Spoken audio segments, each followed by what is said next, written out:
খবরের শুরুতেই দেখে নেব আজকের সংবাদ শিরোনাম। ফের কনভয়ে দুর্ঘটনা, গুরুতর আহত মা ও শিশু, শুভেন্দুর বিরুদ্ধে এফআইআর। ভোট কি দিতে পারবেন? বাংলায় এসে মতুয়াদের জন্য বড় বার্তা দিয়ে গেলেন শাহ। নামাজ পড়ার জায়গা নেই, তহা সিদ্দিকের দাবি মমতা ভুল করছেন। বঙ্গ রাজনীতিতে মহাপ্রলয়ের ইঙ্গিত, অমিত শাহের পা রাখতেই দিলীপ ঘোষের বিস্ফোরক দাবি। আলুর দামে হু হু করে পতন, রেকর্ড সস্তা বাজার, আরও কমবে কি দাম? এপ্রিলে বাংলায় ভোট, কত আসন পাবে বিজেপি? কলকাতায় জোরালো দাবি অমিত শাহের। শিবাশ্রয়ের ট্যাবলেটে হিন্দুদের জন্ম নিয়ন্ত্রণ, বেফাস শুভেন্দু, পাল্টা দিল তৃণমূল। এআই দিয়ে নাম বাদ দেওয়া হচ্ছে, অভিযোগ মমতার, বললেন ফাটাফাটি খেলা হবে। প্রাক্তন প্রধানমন্ত্রী খালেদা জিয়ার মৃত্যুতে শোকস্তব্ধ গোটা দেশ, বাতিল হলো বিপিএল এর ম্যাচ। শুধু বাংলায় অনুপ্রবেশকারী, পাহেলগাঁও দিল্লি কি তাহলে আপনারা করালেন? শাহের আক্রমণের পাল্টা মমতা। 15 এপ্রিলের পর পশ্চিমবঙ্গে বিজেপি সরকার, পশ্চিমবঙ্গে এসে বড় ঘোষণা অমিত শাহের। বাংলা বলার অপরাধে ভিনরাজ্যে আক্রান্ত বাঙালিরা, মোদি সাক্ষাতে নালিশ অধীরের। সৌহার্দ্যপূর্ণ সাক্ষাতের কথা মনে পড়ছে, খালেদা জিয়ার মৃত্যুতে শোক প্রকাশ মোদির, পোস্ট করলেন মমতাও। এসআইআর নিয়ে কেলেঙ্কারির অভিযোগ, শাহের পদত্যাগ দাবি মমতার। 26-এর নির্বাচনে খেলার নাম ফাটাফাটি, মমতা বললেন দারুণ হবে। ইউনূসের বাংলাদেশে ফের হিন্দু হত্যা, ময়মনসিংহে গুলি করে মারা হলো নিরাপত্তা কর্মীকে। নিয়ন্ত্রণ হারিয়ে খাদে পড়ল যাত্রীবাহী বাস, উত্তরাখণ্ডে ভয়াবহ দুর্ঘটনায় মৃত অন্তত 7। 100 দিনের কাজের প্রাপ্য বকেয়া কবে পাবে বাংলা? স্ট্যান্ডিং কমিটিকে বলতে পারল না মন্ত্রক। এসআইআর শুনানিতে হয়রানির অভিযোগ তৃণমূলের, শাহের ঘোষণা অনুপ্রবেশকারীদের বেছে বেছে তাড়াবো। এতক্ষণ শুনছিলেন সংবাদ শিরোনাম, এবার আসছি বিস্তারিত খবরে। ভিডিওটি ভালো লাগলে লাইক করুন এবং আমাদের ইউটিউব চ্যানেলটি সাবস্ক্রাইব করুন। শিবাশ্রয়ের ট্যাবলেটে হিন্দুদের জন্ম নিয়ন্ত্রণ, বেফাস শুভেন্দু, পাল্টা দিল তৃণমূল। তৃণমূলকে আক্রমণ করতে গিয়ে শিবাশ্রয় প্রসঙ্গে বিতর্কিত মন্তব্য রাজ্যের বিরোধী দলনেতা শুভেন্দু অধিকারী। বললেন, শিবাশ্রয় শিবিরের ট্যাবলেট খাবেন না, ওতে হিন্দুদের জন্ম নিয়ন্ত্রণের ওষুধ মেশানো আছে। নিজের বিধানসভা নন্দীগ্রামে শিবাশ্রয় শিবিরে ঘোষণায় বিজেপি যে প্রবল চাপে পড়ে গিয়েছে, বিরোধী দলনেতার কথায় তা প্রমাণিত, দাবি তৃণমূল কংগ্রেসের।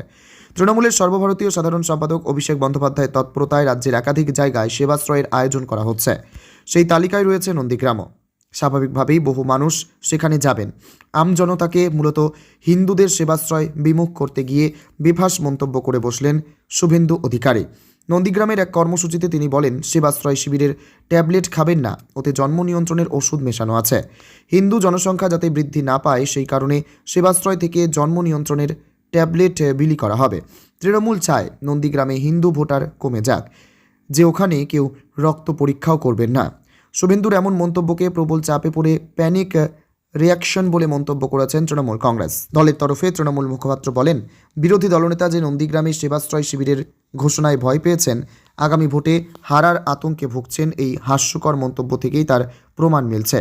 তৃণমূলের আরও দাবি, মানুষের চিকিৎসায় সেবাশ্রয় শিবির, তার ওষুধে জন্ম নিয়ন্ত্রণ হবে। এটা শুনলে যে কেউ হাসবেন। বিরোধী দলনেতার বক্তব্যকে চরম অরাজনৈতিক বলেই মন্তব্য তৃণমূলের। বাংলা বলার অপরাধে ভিনরাজ্যে আক্রান্ত বাঙালিরা, মোদি সাক্ষাতে নালিশ অধীরের। কেন্দ্রীয় স্বরাষ্ট্রমন্ত্রী অমিত শাহ যখন বাংলায় এসে রাজ্যে ক্ষমতা দখলের হুঙ্কার দিচ্ছেন, তখনই দিল্লিতে প্রধানমন্ত্রী নরেন্দ্র মোদীর দরবারে বহরমপুরের প্রাক্তন সাংসদ তথা কংগ্রেস ওয়ার্কিং কমিটির সদস্য অধীর চৌধুরী। দেশজুড়ে বিশেষত বিজেপি শাসিত রাজ্যগুলোতে যেভাবে বাংলাভাষীদের বাংলাদেশি সন্দেহে হেনস্থা করা হচ্ছে, তা নিয়ে প্রধানমন্ত্রীর কাছে নালিশ জানিয়ে এলেন অধীর। একই সঙ্গে এসআইআরের জেরে মতুয়াদের কিভাবে হেনস্থা হতে হচ্ছে সেটা নিয়েও অভিযোগ করেন প্রাক্তন প্রদেশ কংগ্রেস সভাপতি। সম্প্রতি উড়িষ্যায় বাংলা বলার অপরাধে গণপিটুনি দেওয়া হয় মুর্শিদাবাদের বাসিন্দা পরিযায়ী শ্রমিক জুয়েল রানাকে।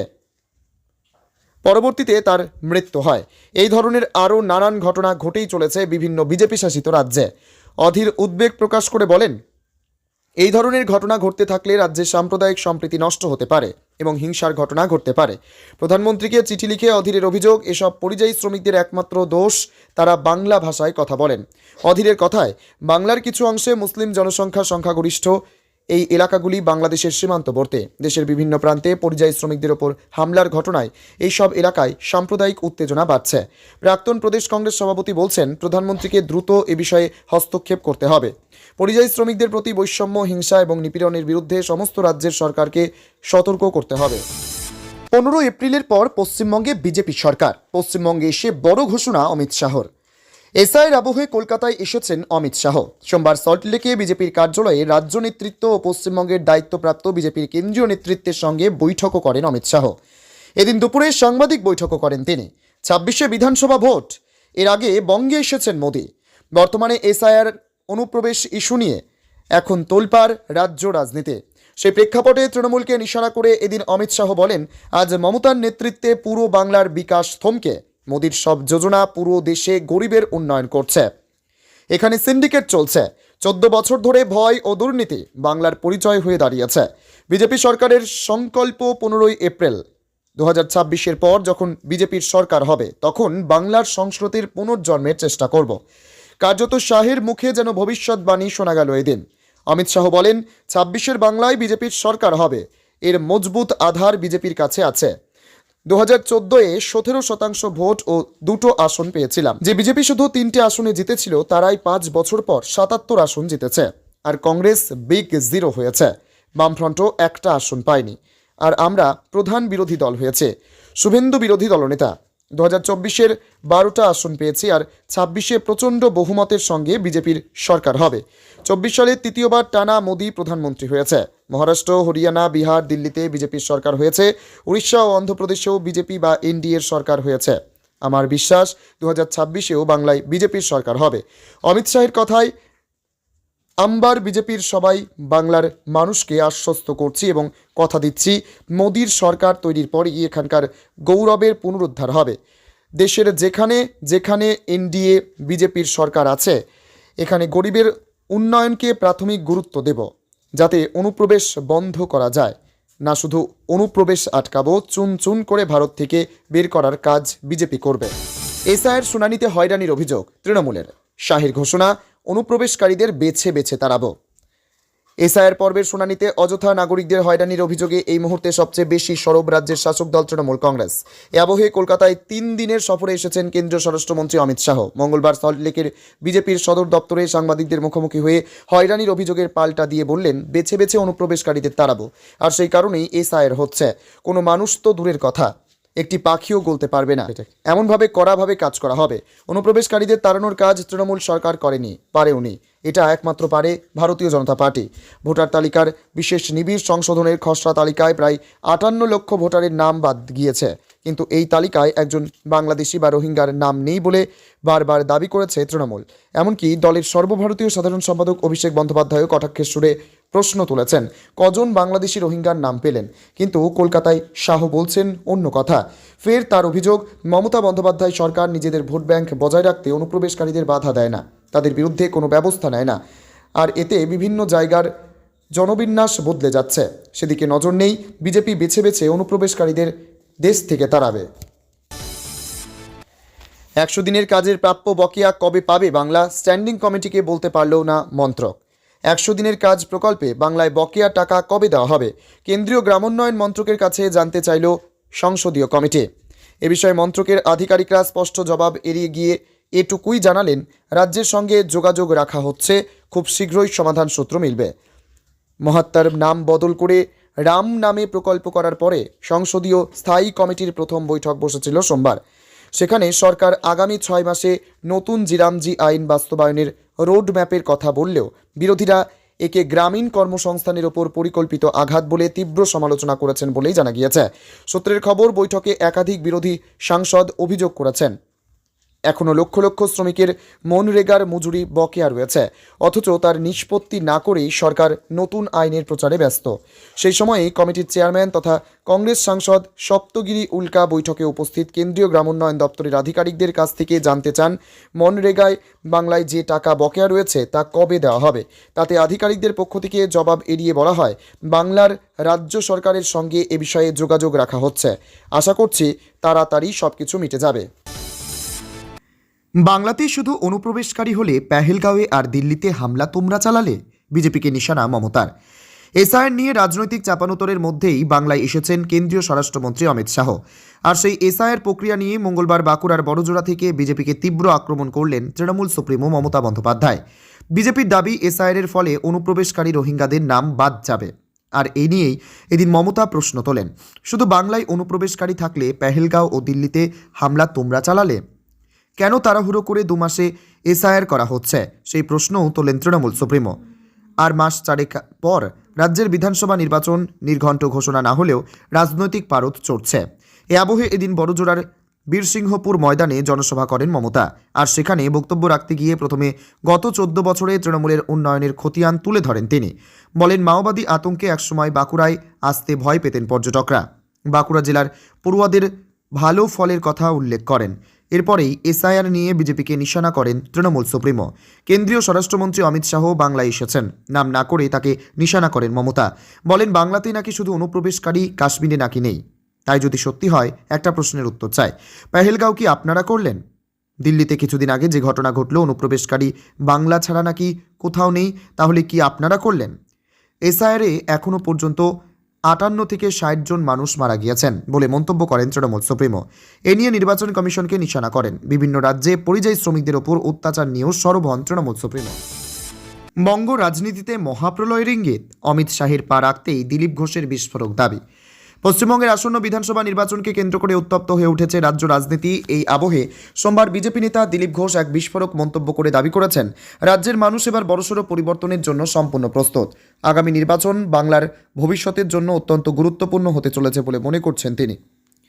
একই সঙ্গে রাজ্যে বিজেপির শক্ত অবস্থানের জন্য কেন্দ্রীয় স্বরাষ্ট্রমন্ত্রী অমিত শাহের নেতৃত্বে ভূয়সী প্রশংসা করেন ঘোষ। দিলীপ ঘোষের মতে, অমিত শাহের ধারাবাহিক সফর এবং কর্মীদের পাশে দাঁড়ানোর মানসিকতায় আজ বাংলায় বিজেপিকে এক অপরাজেয় শক্তিতে পরিণত করেছে। তিনি বলেন, যখনই বাংলার কর্মীরা বিপদে পড়েছেন বা মনোবল হারিয়েছেন, অমিত শাহ নিজে এসে হাল ধরেছেন। তার সুযোগ্য নেতৃত্বেই কর্মীরা আজ লড়ার শক্তি পাচ্ছেন। এবার নির্বাচন ঘোষণা হতেই তিনি ফের ময়দানে নেমেছেন কর্মীদের চাঙ্গা করতে। শাহের 3 দিনের মেগা কর্মসূচি ও রুদ্ধদ্বার বৈঠক, দলীয় সূত্রে খবর, মঙ্গলবার সকালেই একটি হাই ভোল্টেজ সাংবাদিক বৈঠক করবেন অমিত শাহ। এরপরেই শুরু হবে আসল খেলা। 2026 বিধানসভা নির্বাচনের রূপরেখা বা রোডম্যাপ তৈরি করতে রাজ্য বিজেপির কোর কমিটির সঙ্গে রুদ্ধদ্বার বৈঠকে বসবেন তিনি। দিনভর সাংগঠনিক সভার পর রাতে কলকাতার আরএসএস নেতৃত্বের সঙ্গেও তার একটি গুরুত্বপূর্ণ কোঅর্ডিনেশন বৈঠক হওয়ার কথা রয়েছে। ভোট কি দিতে পারবেন? বাংলায় এসে মতুয়াদের জন্য বড় বার্তা দিয়ে গেলেন শাহ। এসআইয়ের আবহে বঙ্গ রাজনীতিতে অত্যন্ত প্রাসঙ্গিক হয়ে উঠেছেন মতুয়ারা। সুপ্রিম কোর্ট স্পষ্ট করে দিয়েছেন, ভোটাধিকার পাওয়ার আগে তাদের ভারতের নাগরিক হতে হবে। আর এই দোলাচলের মধ্যে রয়েছেন মতুয়ারা। কেন্দ্রীয় প্রতিমন্ত্রীর আশ্বাসে মতুয়ারা সিএএতে আবেদন করেছেন। তাদের অনেকের কাছে নাগরিকত্বের সার্টিফিকেটও আসছে। এতদিন পর্যন্ত সেই সার্টিফিকেট তারা নির্বাচন কমিশনে প্রমাণ্য নথি হিসাবে দেখাতে পারবেন কিনা সেটা নিয়েও দোলা চলেছিলেন। কমিশন অবশ্য স্পষ্ট করেছে এই নথি দেখানো যাবে। এরপর ফর্ম 6 ফিল আপ করে তারা নতুন করে নামও তুলতে পারবেন। এই প্রেক্ষিতে এখন বঙ্গে কেন্দ্রীয় স্বরাষ্ট্রমন্ত্রী কলকাতায় সাংবাদিক বৈঠক করেন তিনি। সাংবাদিকদের প্রশ্নোত্তর পর্বে উঠে আসে মতুয়া প্রসঙ্গ। অমিত শাহ আশ্বস্ত করলেন, বাংলাদেশ থেকে আসা শরণার্থীদের ভয় পাওয়ার কোনো কারণ নেই, কেউ কিছু করতে পারবে না। স্বয়ং মমতা বন্দ্যোপাধ্যায়ও মতুয়াদের জন্য কিছু করতে পারবে না। মতুয়াদের ভয় পাওয়ার কোনো কারণ নেই।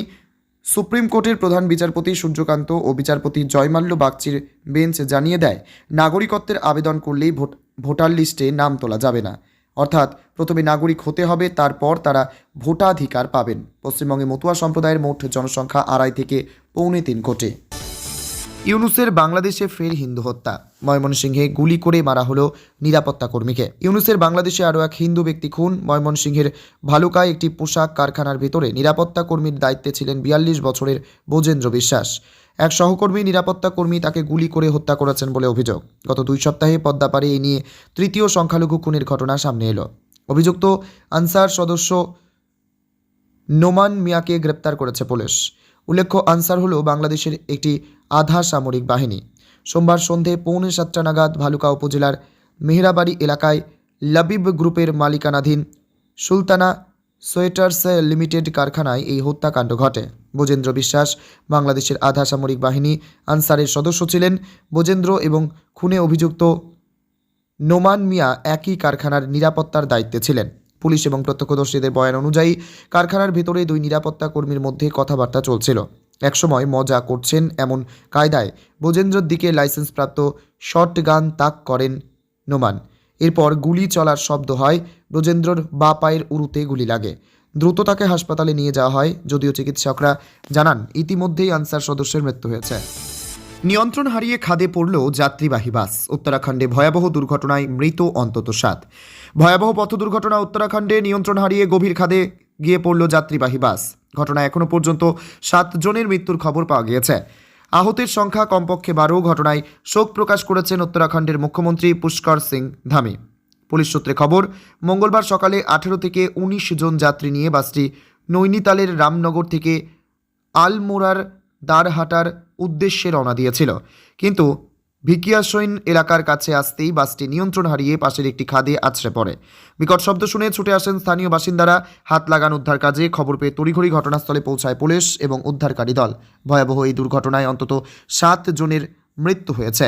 আহত হয়েছেন কমপক্ষে 12 জন। কী কারণে এই দুর্ঘটনাটি ঘটল তা এখনও স্পষ্ট নয়। ইতিমধ্যেই ঘটনার তদন্ত শুরু করেছে পুলিশ। পুলিশের এক আধিকারিক জানিয়েছেন, খবর পেয়ে সঙ্গে সঙ্গে আমরা দুর্ঘটনাস্থলে পৌঁছে যাই। উদ্ধার কাজে সহায়তা করতে আসে রাজ্য বিপর্যয় মোকাবিলা বাহিনী। ঘটনাস্থলে মৃত্যু হয়েছে 6 জনের। আহতদের উদ্ধার করে নিকটবর্তী একটি হাসপাতালে ভর্তি করানো হয়েছে। আপাতত সেখানেই তারা চিকিৎসাধীন। শুনানির নোটিশ পেয়ে ট্রেনের সামনে ঝাঁপ। পুরুলিয়ায় আদিবাসী বৃদ্ধের মৃত্যুতে বিস্ফোরক অভিযোগ টিএমসি ও মৃতের পরিবারের। পুরুলিয়ার পাড়াই গ্রামের পাশে রেল লাইনের ধার থেকে উদ্ধার হয়েছে আদিবাসী বৃদ্ধের দেহ। এসআইয়ের শুনানির দিন সকালেই বৃদ্ধের দেহের খোঁজ মিলেছে। নাম ওঠেনি খসড়া তালিকায়। ডাকা হয়েছিল শুনানিতে। ভয়ে ছিলেন বৃদ্ধ। শুনানির নোটিশ পেয়ে চলন্ত ট্রেনের সামনে ঝাঁপিয়ে আত্মহত্যা করেছেন 82 বছরের আদিবাসী বৃদ্ধ দুর্জন মাঝির মৃত্যুতে অভিযোগ তৃণমূল কংগ্রেস ও মৃতের পরিবারের। জানুয়ারিতে বাড়তে চলেছে ডিএ ও লক্ষ্মীর ভাণ্ডারের টাকা। আর কোন ভাতা বাড়তে পারে? 1 জানুয়ারি 2026 থেকে বাংলার সরকারি কর্মীদের মহার্ঘ ভাতা, লক্ষ্মীর ভাণ্ডার ও বিভিন্ন সরকারি প্রকল্পের ভাতা বৃদ্ধির সম্ভাবনা। এ নিয়ে একাধিক সংবাদ মাধ্যম ও সোশ্যাল মিডিয়াতে বিভিন্ন খবর প্রকাশিত হয়েছে। এই খবরের সত্যতা কি, এই প্রতিবেদনে আলোচনা করা হলো। মহিলাদের লক্ষ্মীর ভাণ্ডার ও সরকারি কর্মীদের ডিএ বাড়ছে। বর্তমানে পশ্চিমবঙ্গের সবচেয়ে জনপ্রিয় প্রকল্প হলো লক্ষ্মীর ভাণ্ডার প্রকল্প। এই প্রকল্পে মহিলাদের 25 বছর হলেই প্রতি মাসে 1000 থেকে 1200 টাকা দেওয়া হয়। এছাড়া 60 বছর বয়স হলেই বয়স্ক ভাতার টাকা দেওয়া হয়। তাই এই প্রকল্পের ভাতা বৃদ্ধি পেলে উপকৃত হবেন রাজ্যের কোটি কোটি মহিলা। অন্যদিকে পশ্চিমবঙ্গের সরকারি কর্মীরা পশ্চিমবঙ্গ সরকারের সমস্ত প্রশাসনিক কাজ করে থাকেন। রাজ্যের সমস্ত শিক্ষকেরা ছাত্রছাত্রীদের শিক্ষিত করে তোলেন, কিন্তু তারাই নাকি ন্যায্য বেতন পাচ্ছেন না। এ নিয়ে 2016 সাল থেকে মামলা হয়েছে, যাতে আদালত রায় দিয়েছে সরকারি কর্মীরা কেন্দ্রীয় হারে ডিএ পাবেন। তবে বর্তমানে সেই মামলা সুপ্রিম কোর্টে রায়দানের অপেক্ষায়। আর এরই মধ্যে কি আদৌ ডিএ দেবে রাজ্য সরকার? এই প্রশ্নও রয়েছে রাজ্যের লাখ লাখ সরকারি কর্মীদের মধ্যে। জানুয়ারি 2026 থেকে লক্ষ্মীর ভাণ্ডারের টাকা বাড়ছে। পশ্চিমবঙ্গ সরকারের লক্ষ্মীর ভাণ্ডার প্রকল্পে একটি সুখবর পাওয়া গেছে। বর্তমানে সাধারণ শ্রেণীর মহিলারা মাসে 1000 টাকা এবং তপশিলি জাতি ও উপজাতি শ্রেণীর মহিলারা 1200 টাকা পান। নতুন প্রস্তাব অনুযায়ী এই অঙ্ক 200 থেকে 500 টাকা পর্যন্ত বাড়তে পারে। আগামী জানুয়ারি 2026 থেকে এই প্রকল্পের মাসিক ভাতা বৃদ্ধি পেতে পারে। তবে এই খবরের কোনো সরকারি ভিত্তি নেই। এটি হতেও পারে, আবার নাও পারে। এই ভাতা বৃদ্ধি পেলে রাজ্যের প্রায় 2 কোটিরও বেশি উপকারভোগী মহিলা এতে উপকৃত হবেন। তবে মনে রাখবেন, এটা কিন্তু এখনও নিশ্চিত নয়। বাবা মায়ের 40 লাখ খসিয়েছে। হানিমুন থেকে ফিরেই আত্মঘাতী যুবতী। এবার অপমানের চরম পথে স্বামী শাশুড়ি। পণের চাপে হানিমুন থেকে ফিরেই আত্মঘাতী 26-এর যুবতী গণভে। মেয়েকে হারিয়ে ভেঙে পড়ে পরিবার। গণভীর বাবা স্বামী সুরজ এবং তার পরিবারের বিরুদ্ধে এফআইআর দায়ের করেন। অভিযোগ দায়ের করার পরই পলাতক ছিল সুরজ ও তার পরিবার। গণভীর মৃত্যুর 2 দিন পরই ঘটনার মোড় একেবারে ঘুরে গেল। গত বৃহস্পতিবার গণভীর মৃত্যু হয়। ঠিক তার 2 দিন পর শনিবার নাগপুরের এক হোটেল থেকে সুরজকে ঝুলন্ত অবস্থায় উদ্ধার করা হয়। সেই হোটেলেই আত্মহত্যার চেষ্টা করে সুরজের মাও, যদিও তিনি বর্তমানে মৃত্যুর সঙ্গে পাঞ্জা লড়ছেন। সুরজ ও তার মায়ের আত্মহত্যার খবর পেয়ে ভাই সঞ্জয় শিবন্না জানা গিয়েছে, গণভীর মৃত্যুর পর শহর জুড়ে তীব্র কটাক্ষের মুখে সুরজ ও তার মা। তারপর তারা বেঙ্গালুরু থেকে 1000 কিলোমিটার দূরে গিয়ে নাগপুরে চলে যায়। সেখানেই হোটেলের ঘরে সিলিং ফ্যানে গলায় দড়ি দিয়ে আত্মঘাতী হয় সুরজ। ইতিমধ্যেই সুরজের মৃতদেহ ময়নাতদন্তের জন্য পাঠানো হয়েছে এবং তার মা স্থানীয় হাসপাতালে জীবনের জন্য লড়াই চালিয়ে যাচ্ছেন। 29 অক্টোবর বেঙ্গালুরুতে সুরজ গণভীর বিয়ে হয় এবং পরবর্তীতে তারা তাদের হানিমুনের জন্য শ্রীলঙ্কা যান।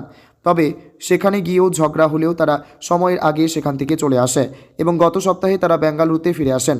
গণভীর পরিবারের দাবি, তাদের মেয়েকে সেখানে প্রতিনিয়ত অপমান করা হতো, তাই মেয়ে চলে আসে। গত মঙ্গলবার গণভীর গলায় দড়ি দিয়ে আত্মহত্যার চেষ্টা করেন এবং তাকে দ্রুত হাসপাতালে নিয়ে যাওয়া হয়। পরে তার ব্রেন ডেড ঘোষণা করা হয় এবং ভেন্টিলেটর সাপোর্টে রাখা হয়। বৃহস্পতিবার তিনি মারা যান। গণভীর ময়নাতদন্তের পর মৃতদেহ পরিবারের কাছে হস্তান্তর করা হয়। পরে পরিবার গণভীর দেহ নিয়ে সুরজের বাড়িতে যায় এবং হয়রানির অভিযোগ তুলে এবং শ্বশুরবাড়ির সদস্যদের গ্রেপ্তারের দাবিতে বিক্ষোভ করে। বিদ্যারণ্যপুরা পুলিশ হস্তক্ষেপ করে এবং মৃতদেহটিকে ফিরিয়ে নিতে তাদের রাজি করায়।